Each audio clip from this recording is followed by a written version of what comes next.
so from Emerson to them, and now I extend greetings from them to you.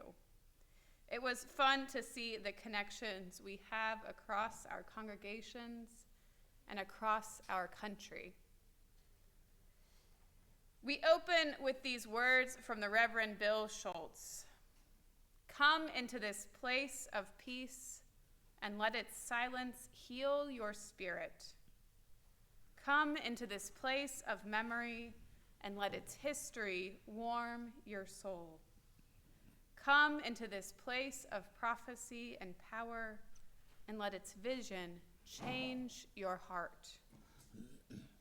In the spirit of Reverend Schultz's words, let us open with a bit of silence, letting the silence and peace heal your spirit.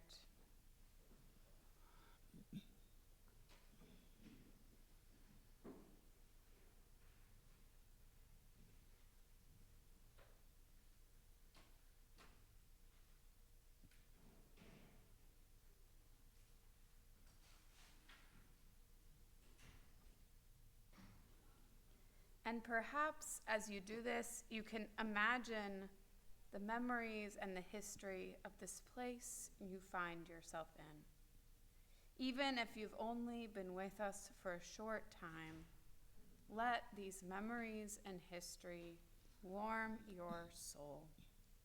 Perhaps even placing your hands on your heart and feeling this warmth.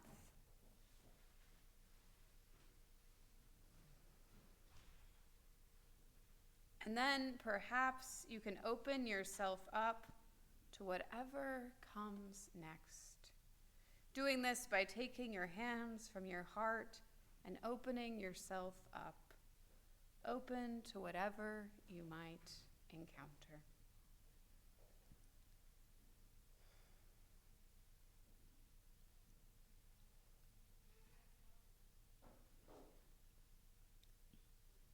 Come into this place of peace and let its silence heal your spirit. Come into this place of memory and let its history warm your soul. Come into this place of prophecy and power and let its vision change your heart. Welcome. Welcome to this community of love. Welcome home. Come, let us worship together.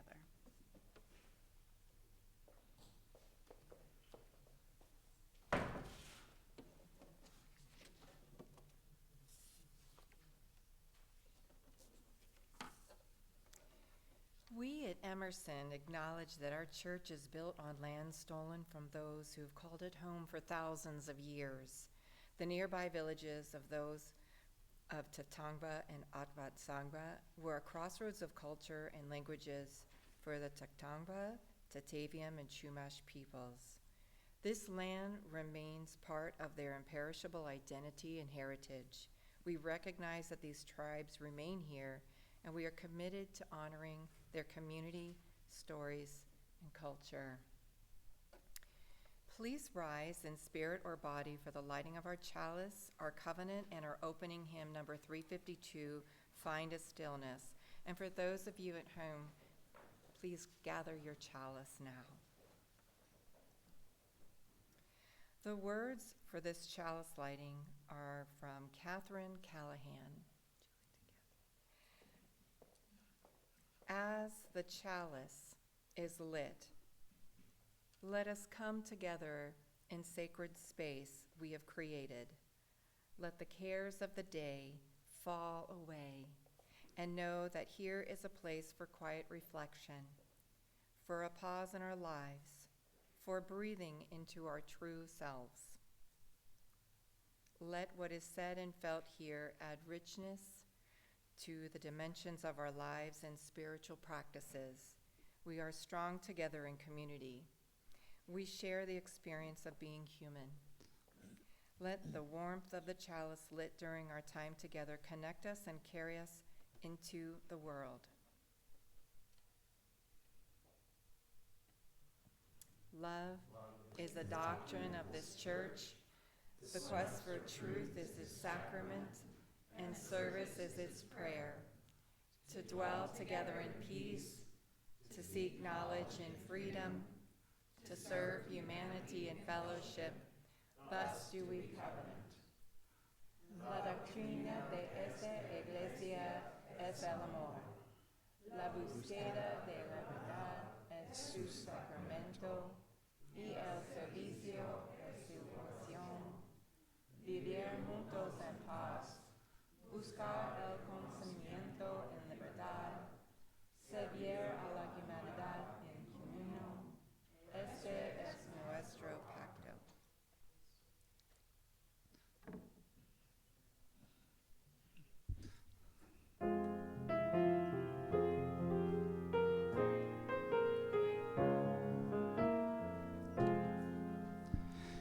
Find a stillness, hold a stillness, let the stillness carry me. Find the silence, hold the silence, let the silence carry me. In the Spirit, by the Spirit, with the Spirit giving power, I will find true harmony. Seek the essence, hold the essence, let the essence carry me. Let me flower, help me flower, watch me flower, carry me. In the Spirit, by the Spirit, with the Spirit giving power, I will find true harmony.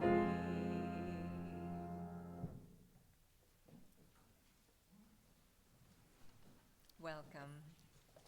Good morning and welcome to Emerson Unitarian Universalist Church. I'm Melissa Marote. My pronouns are she and her, and I'm honored to serve as your worship associate this morning. Our church, named after the Unitarian minister and philosopher Ralph Waldo Emerson, has been a part of the West Valley for about 70 years now. Please take a moment to silence your phones, and we thank you for wearing a mask. It's hard to believe it's time for our flu vaccinations again. Welcome all of you to our service online and here in the sanctuary. Unitarian Universalists have many guiding principles.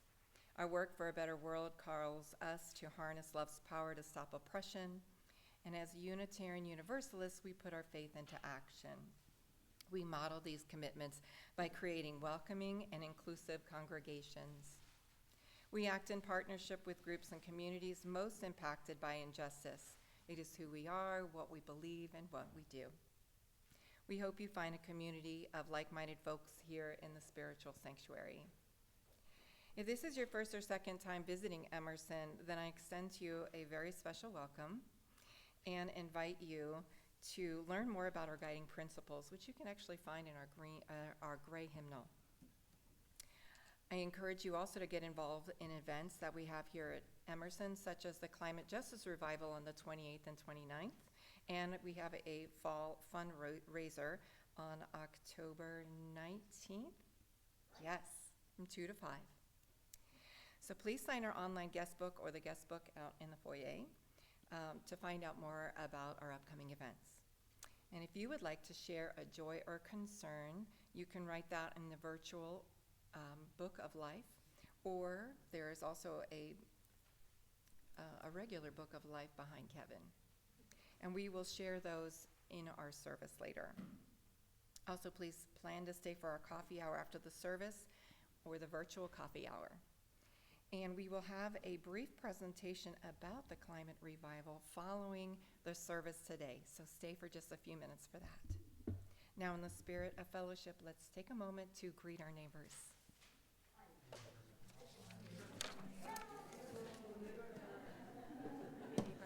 Hello, neighbor.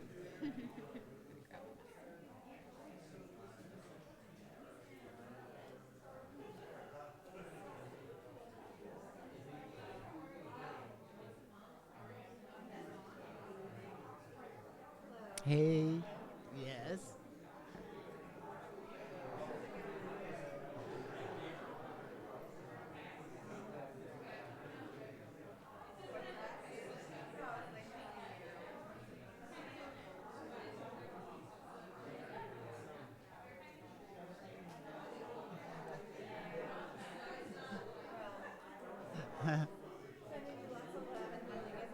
No, thank you. I appreciate it.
It's good to be together.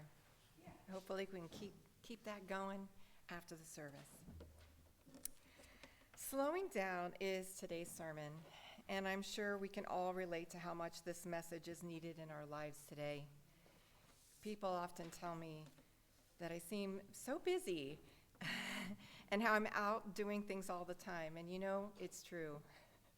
I don't know if I'm making up for lost time from my childhood having nothing to do except ride my bike to the pool every day or go roller skating or just walking around the circle of the mall in Parkersburg, West Virginia. But there is a ton of fun happening here every day in LA. And now that I have kids, I want to soak up as much fun as I possibly can to live my life to the absolute fullest. So yeah, I'm busy having a lot of fun, but I need to do a better job of balancing out the slowing down. It isn't easy to practice what I preach. As a therapist, I'm always recommending a meditation practice, going on mindfulness walks, getting massages, journaling, taking baths with Epsom salts, and using our breath to slow down.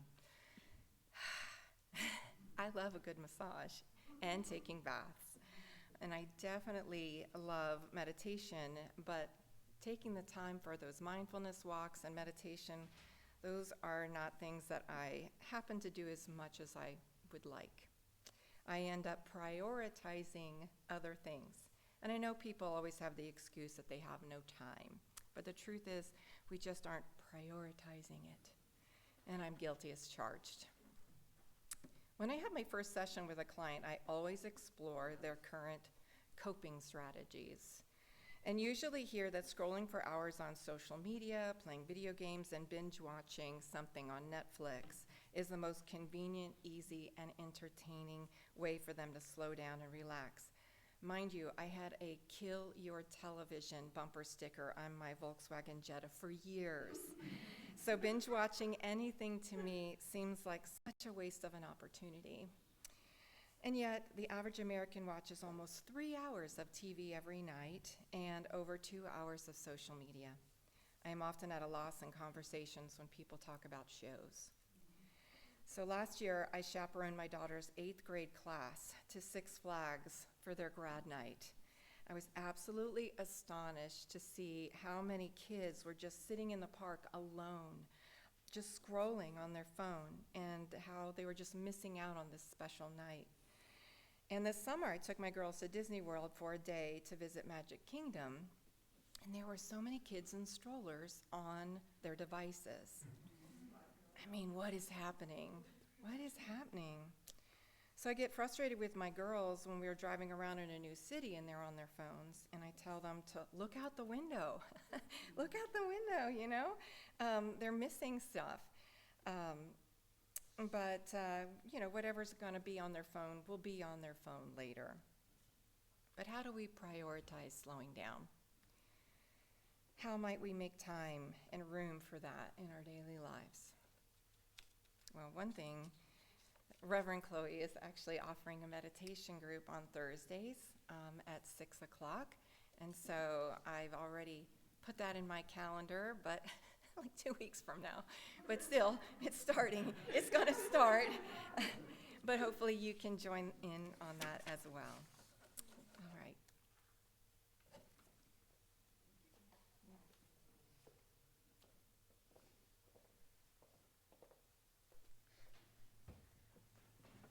I told Melissa, you really don't have to advertise for me. I appreciate it.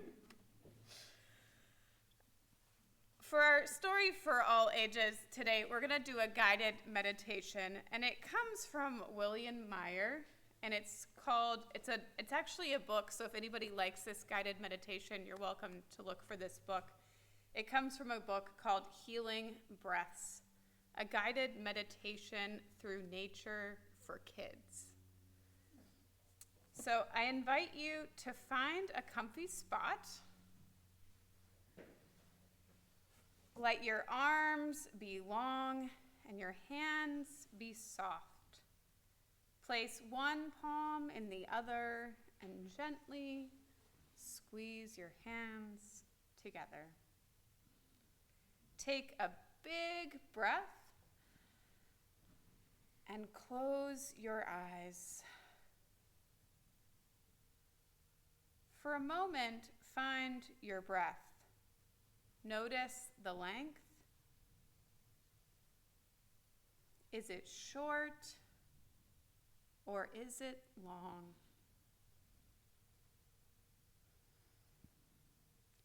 Notice the depth. Is it deep or is it shallow? Notice your effort. Are you holding your breath or letting it go? For a few moments, see if you can just watch your breath.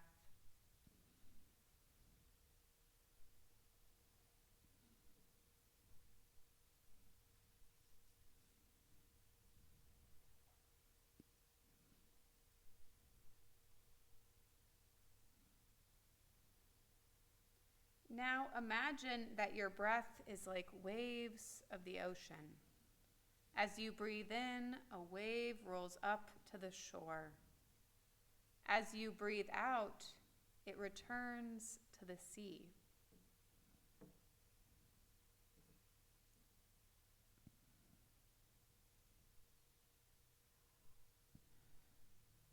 When you're ready, follow your breath all the way down to your toes.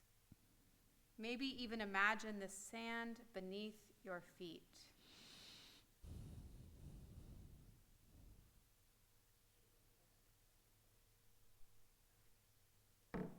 Feel the warmth of the sun on your face and the cool breeze on your skin.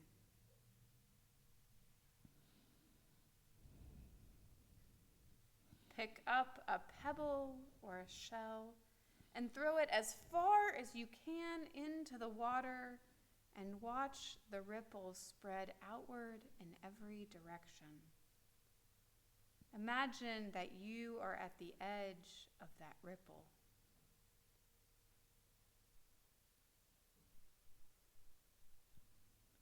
Now take another big breath. With each breath, imagine you are traveling farther and wider. Don't get dizzy. Imagine yourself gliding over the waves of the ocean, past the islands dotting its surface.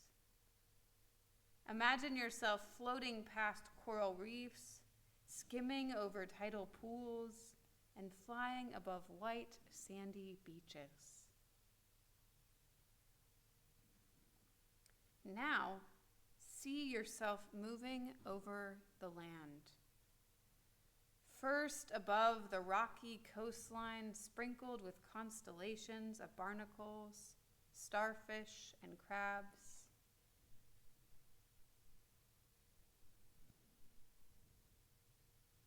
Imagine yourself moving inland over the vast grassy plains, watching herds of wildebeests moving across open fields. As you go even further, imagine yourself coming across forests, thick forests, thin forests, green forests, and even rainforests. Imagine baboons swinging from trees and cockatoos calling from branches.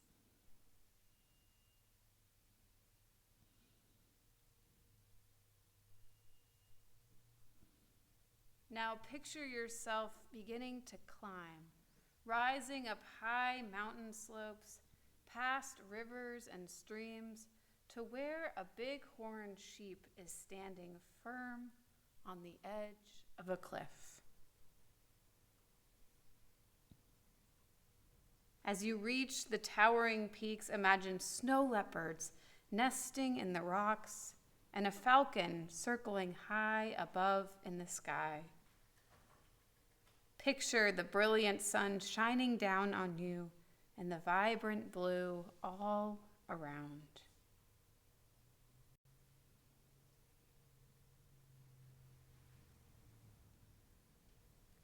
And don't forget all the people you might see along the journey.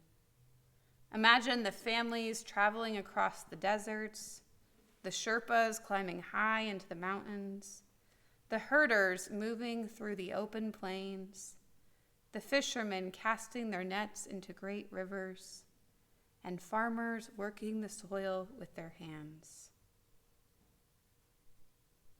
Now, when you're ready, but only when you're ready, begin to descend back down to the earth, soaring through ravines, streams, and forests.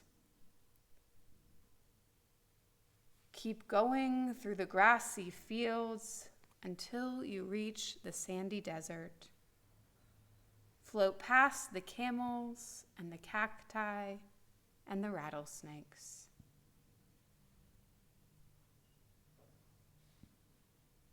And keep dropping down. Drop down even further into the lowest places of the earth, into the deep red rock canyons and the giant sandstone crevices, until you can't go any further, until you can't see or hear or imagine another creature. When you finally find that place, pause for a moment and just breathe.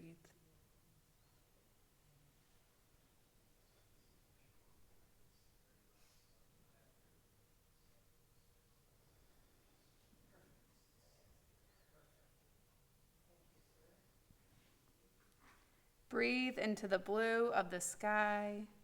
Breathe into the salty air of the oceans. Breathe into the warmth of the desert. Breathe in the smell of blooming flowers. Breathe in the soil between your fingers. Breathe in a deep sense of connection to everything you see, every animal, every person, every place. And now, take all that love and energy and peace and send it out into the whole world in a long exhale.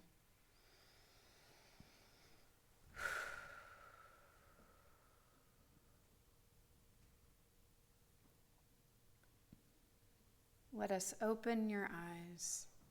May you carry this feeling with you through your day and your dreams, and may you share it with every person and creature you meet. And let us open our eyes and move around a bit and say our Unitarian Universalist affirmation. We are Unitarian Universalists. a people of open minds, loving hearts, and welcoming hands.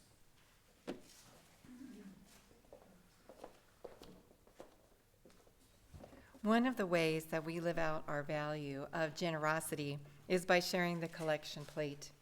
This month we are sharing with the San Fernando Valley Refugee Children's Center, whose mission is to, quote, to provide a healing embrace and a dignified welcome to refugee children and their families who have made the perilous journey from countries south of the U.S.-Mexico border through a holistic approach and empower their transition to a new life in the U.S., unquote.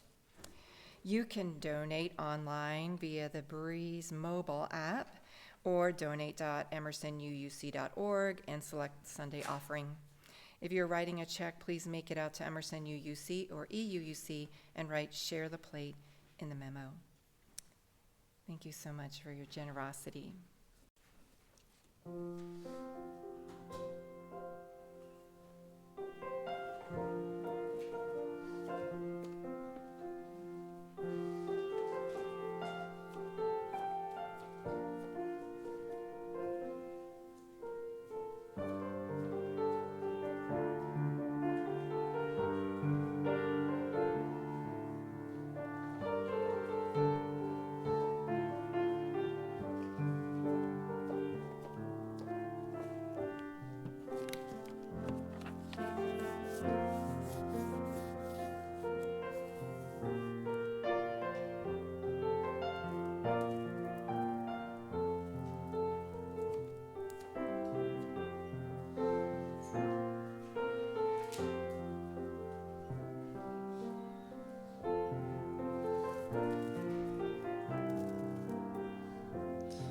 From you I receive, to you I give. Together we share, and from this we live.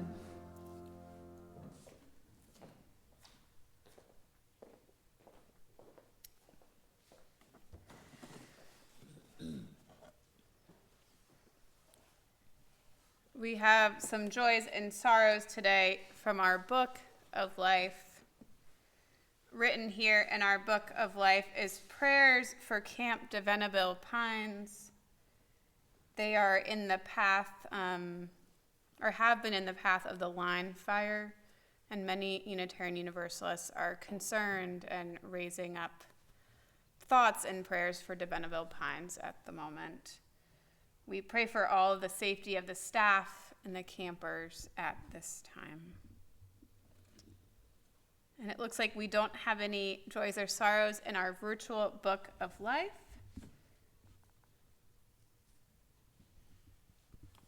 So we are going to enter into a time of allowing folks to say names out loud that might be on your mind. So I'm going to ring our singing bowl, and then you're invited into that time.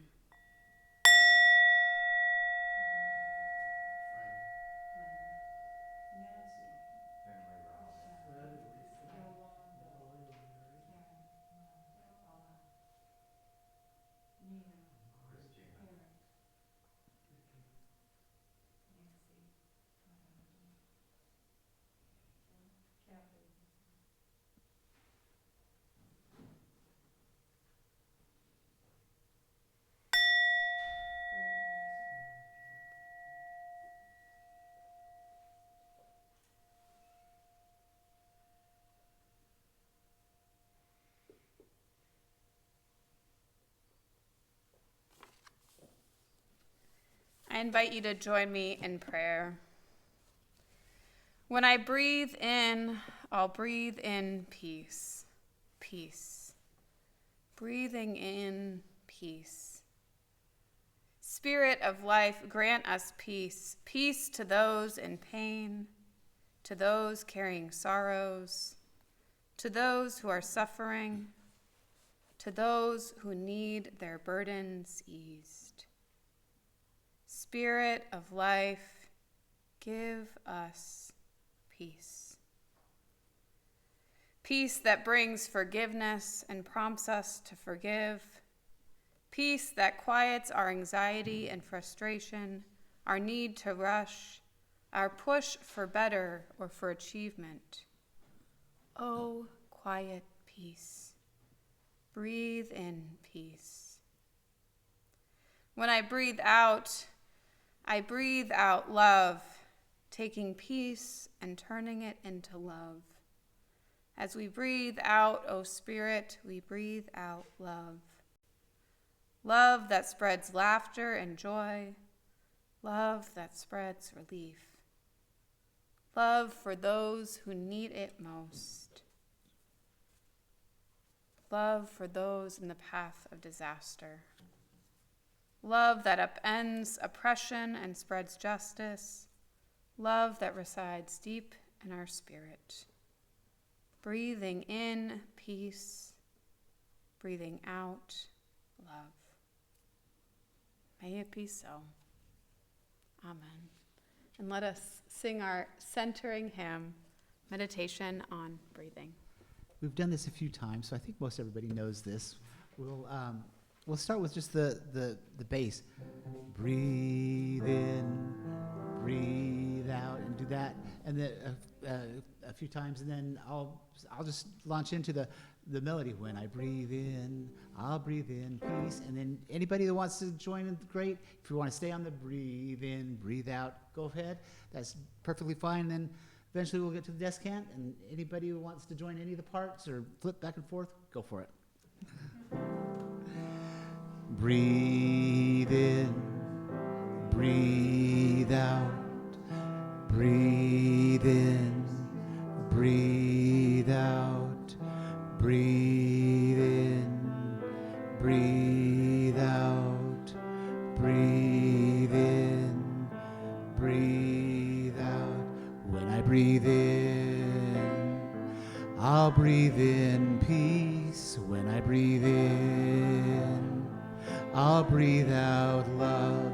When I breathe in, I'll breathe in peace. When I breathe out, I'll breathe out love. When I breathe in, I'll breathe in peace. When I breathe out, I'll breathe out love. When I breathe in, I'll breathe in peace. When I breathe out, I'll breathe out love. When I breathe in, I'll breathe in peace. When I breathe out, I'll breathe in love. When I breathe in, I'll breathe in peace. When I breathe out, I'll breathe out love. When I breathe in, I'll breathe in peace. When I breathe out, I'll breathe out love. When I breathe in, I'll breathe in peace. When I breathe out, I'll breathe out love. Breathe in, breathe out, breathe in, breathe out, breathe in, breathe out, breathe in, breathe out.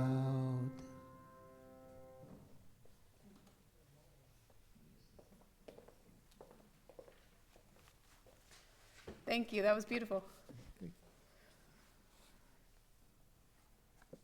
We begin with a reading from the Reverend Manish Mistra Marzetti.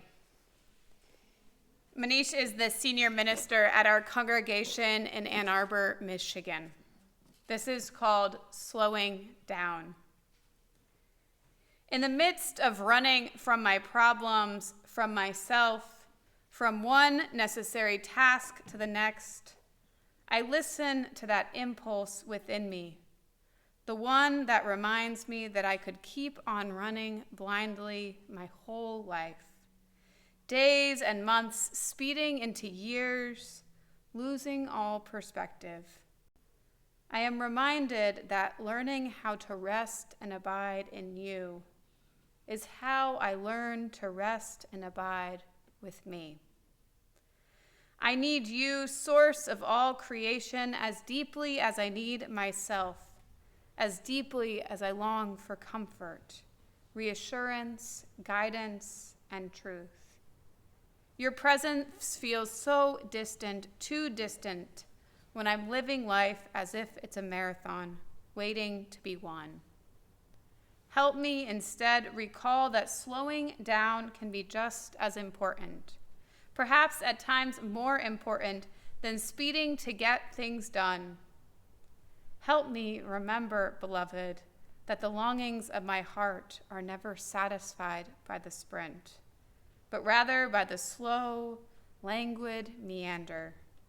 Help me remember that my weary spirit may be weary because of all my running. I can choose to slow down. Help me make that choice.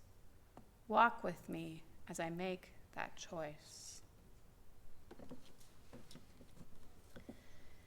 I'm occasionally a bit of a psychology geek. You will learn this as you hear me preach more. One concept I've found helpful recently has been non-sleep deep rest. The power of 10 to 20-minute rest periods we can build within our day. These small moments of rest are probably not new to us. Non-sleep deep rest can incorporate several different categories of rest. For some, it's meditation. For others, it may be simply closing our eyes and relaxing for a period of time. Sometimes it can even incorporate hypnosis or yoga. Specifically to yoga, it can be that delightful, often ending of a yoga class, shavasana, corpse pose, where you lay on the ground and close your eyes, and you finally get to relax after the entire yoga class. It's perhaps the biggest gift one can be given after working so hard, and it might just be my favorite part of a yoga class. I've also occasionally found benefit in yoga nidra, which takes shavasana, that laying down pose, and adds a guided meditation on top of it, aimed at achieving a state between awake and asleep, where your body and mind are in complete relaxation.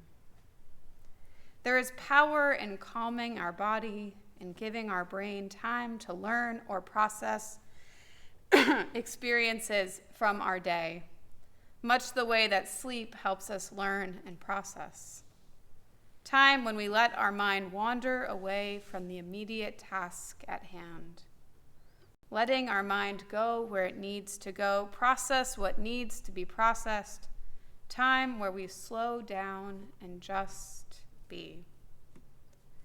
Some of the most intelligent and inspiring researchers are known for things like their midday nap, a practice of meditation, or a daily long walk. There's a story of one scholar where wherever he goes to speak for a guest lecture or for a conference, he always takes his midday nap, usurping his colleagues' offices or random workrooms for his necessary nap.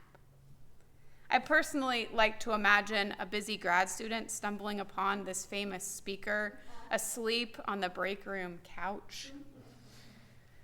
And a lot of this is probably not news to you. Yes, we humans need rest. Yes, it's good to slow down and think. Personally, I know this best from my sermon writing process. Moments where walking the dog or puttering around the house provide the best time for me to consider a sermon and begin to write it in my head.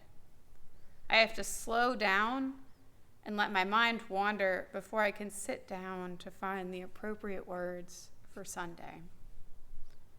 The Reverend Manish Misra Marote prayerfully asked the Spirit of life or God to help him recall that slowing down can be just as important, perhaps at times more important, than speeding to get things done. Again, slowing down can be just as important, perhaps at times more important, than speeding to get things done. And it's hard When something is wrong or there's a task at hand, we often rush headfirst into getting it done or solving it. We want the problem to go away, to be fixed. Personally, I get caught up in the rush to do everything or to be everywhere, and forget to take those moments of pause, to create space to think and feel. A few years ago, during Lent, the period leading up to Easter, I joined a meditation group. It was half an hour on Zoom once a week. The group was through a liberal Christian church based in New York City. Each night, the minister would read a short passage, and we would spend 25 minutes together in silence meditating. Some days I was a good meditator, listening to my breath and staying in the present moment, and sometimes I would just let my mind wander. Even when I just let my mind wander to process things said at church that week, or even what we were doing next for our wedding planning at the time, I would leave the meditation feeling more relaxed and settled. I loved the chance to intentionally slow down at least once per week. There is, though, a difference between slowing down and getting stuck. Along with the urge to rush, I sometimes get immobilized, the other extreme. I'm familiar with the anxiety that gives us one of two options: busy, or we might say flight, and the other option, freeze. The paralysis of not knowing what to do next, or perhaps being overwhelmed by all the options. What we're aiming for here is something in between. Slow and thoughtful with pauses built in, time to dream and time to consider as we go. We, here at Emerson, are starting a new ministry together. This beginning is not a time to suddenly go fast. It is, in some ways, a time to specifically go slow. To consider who Emerson has been, who we are now, and what we want our future together to look like. We want to take time, I want to take time, and we want to take time to get to know you. Emerson as a church community, and I want to know you all individually as well, before I try to change too much or before we try to reinvent ourselves. One of the things I know from my training as an interim minister, which is what I did before this, is that the beginning phase of any ministry is meant for observing and getting to know the system. If I slow down and get to know you, chances are our relationship will be more harmonious. For example, if I know what you think is important and what you think might need to change, we can better make goals for our future ministry together. What Reverend Mishra Marote and I call slowing down is what American Buddhist nun Pema Chodron calls patience. It's one of her practices for peace. For her, patience is the antidote to aggression, to anger, and to violence. It's taking a deep breath and waiting when we feel the urge to respond rise up within us. She says, when you're like a keg of dynamite just about to go off, patience means just slowing down at that point, just pausing, instead of immediately acting on your usual habitual response. You refrain from acting. Chodron is encouraging a pause just at the time when we are so pushed to act. She goes on, but at the same time, during this time of pause, you are completely and totally honest with yourself about what you are feeling. This feeling may be rage if we are practicing patience in an annoying or angering situation, or the feeling might be anxiety, the anxiety to find balance or to be safe. That can push us to act.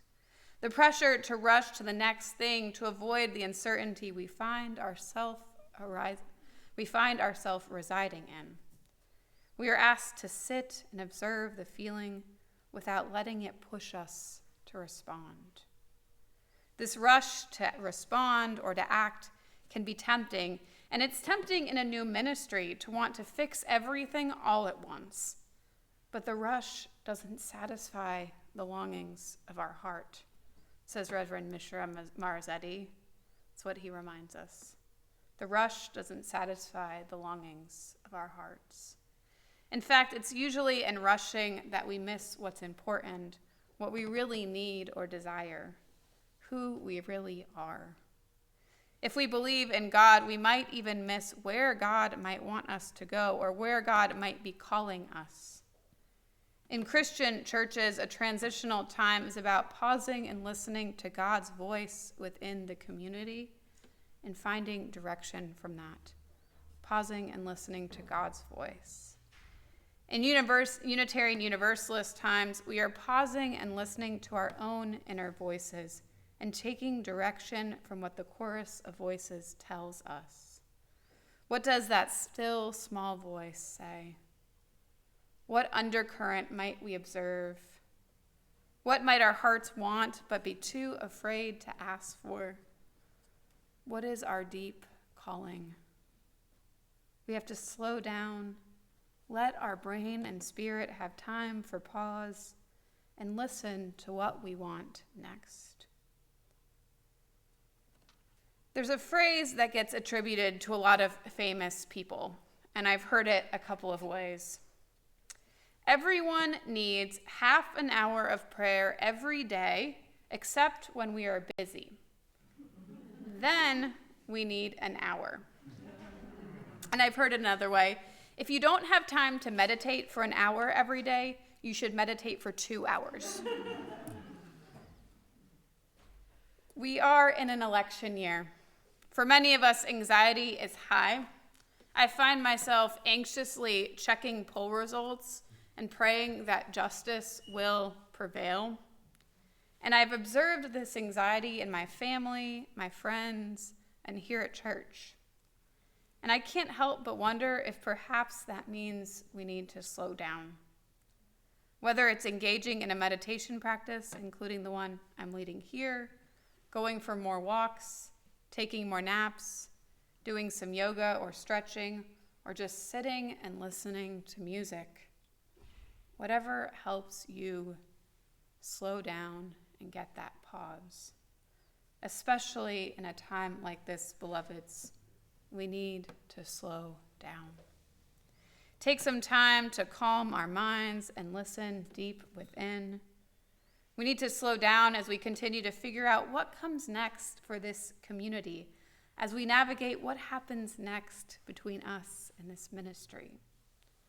And also as we navigate what happens next for our country, too.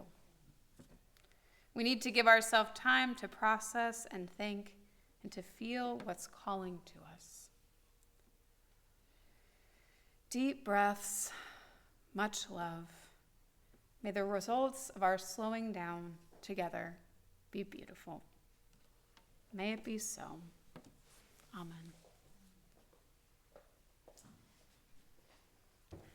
And our closing hymn today is Blessed Spirit of My Life, and it's number 86 in your hymnal, and it's, of course, up here as well.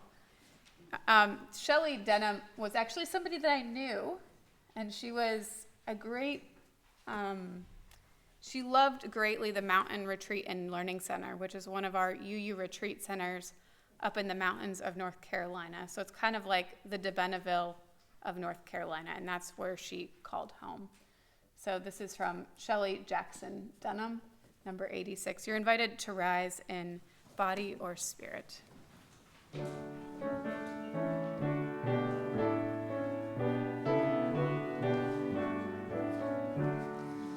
Blessed Spirit of my life, give me strength through stress and strife.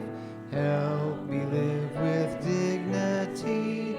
Let me know serenity. Fill me with a vision. Clear my mind of fear and confusion. When my thoughts soar restlessly. Let peace find a home in me. Spirit of great mystery, give a still small voice in me.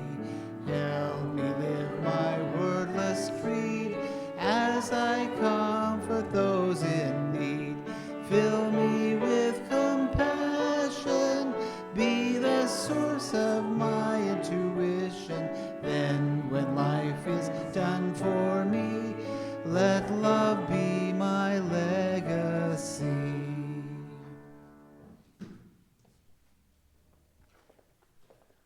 You're invited to stay standing, and you can reach out to someone next to you if that's comfortable, or maybe touch elbows. And something I like is you're also welcome to just give yourself a hug if that feels good too. That can be nice. May we be blessed with moments that let our minds wander. May we be blessed in this anxious season with moments of relaxation. May we be blessed with moments of listening deeply to ourselves and the world around us. May it be so. Amen, Ashe, and blessed be. Go in peace, my friends. And one more announcement, if you'll stick around for a brief presentation on the climate revival.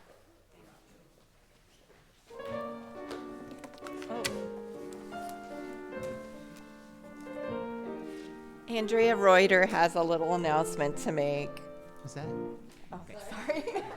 And I got a musical introduction. Thank you. So I want, some of you are like asking me, what is this? Why should we come? What is a climate justice revival? And we've been figuring it out. The Environmental Justice Ministry and I have been working long hours digesting hundreds of pages of documents and figuring that out. So I wanted to give you a little bit more information about what it is and why I think it's really important that as many of us as possible participate. It is going to be a very exciting climate justice revival, and it's sweeping across the Unitarian Universalist world this September, and we're going to be part of it, along with many other churches. About 1/3 of Unitarian churches in the country have signed up and are putting on these revivals. We're going to meet on September 28th and 29th, and we're going to collectively reimagine a spirit-filled future that is free from injustice. Did you know that climate justice is connected to racial justice and economic justice and immigration justice and even LGBTQ justice? They're all linked. When we work towards climate justice, we're also benefiting all of these marginalized groups that are most impacted by climate change. Just think about that for a moment. During the revival, UU congregations from all over the country will participate in conversations, worship, and advocacy while working together to realize climate justice and collective liberation in our communities.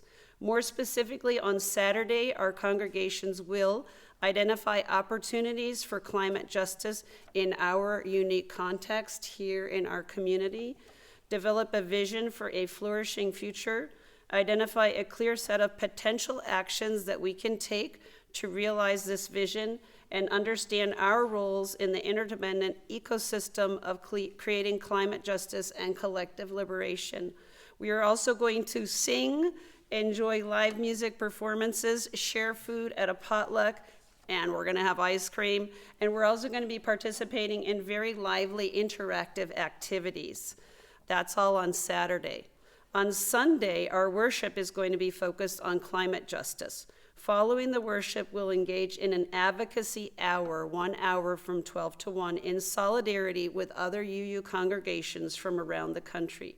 This is a multi-generational event, so bring your children. There will be children's activities for those children who come. You can RSVP to join the revival on Zoom or in person using the Zoom link, which I think is in the order of service and also posted on flyers in here. Also been sending it out on Facebook and other places. So please RSVP today with the QR code of the link and join us on the 28th and 29th for conversations, worship, advocacy, and 2 joyful and spirit-filled days. And then if you'll give me a few more minutes, the UU president has prepared a video to give you a little bit more information, and we're going to play that. Thank you, Tess.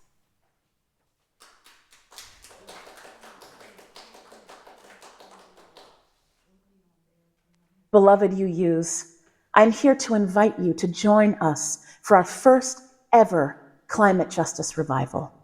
Our congregations and communities are coming together to inspire, to transform, to reawaken, to recommit ourselves to this work for justice. I'm the Reverend Dr. Sofia Betancourt. It is my privilege, always, to serve as president of your Unitarian Universalist Association. And those of you who know that I'm trained as an environmental ethicist will not be surprised that this work, this calling, this shared leadership is central to my hopes and dreams for us as Unitarian Universalists.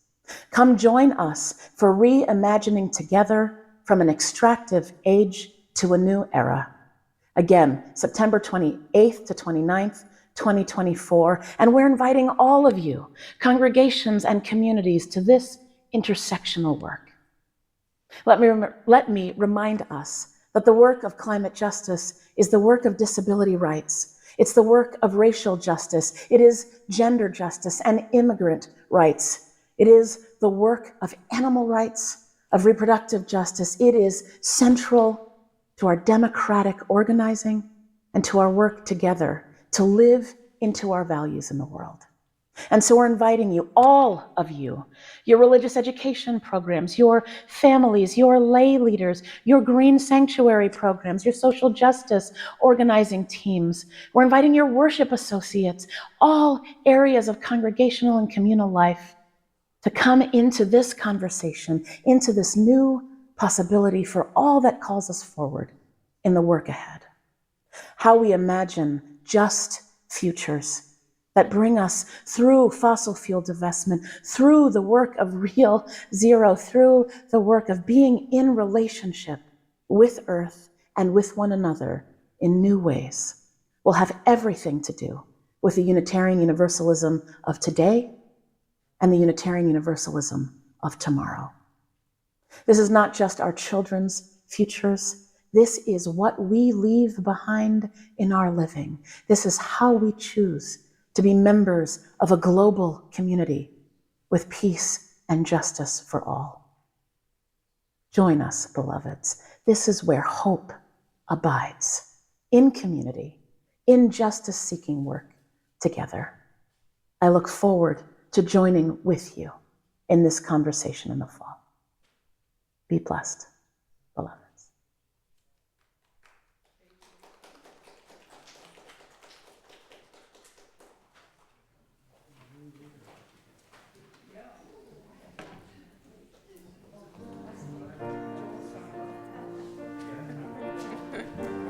Thank you, everyone.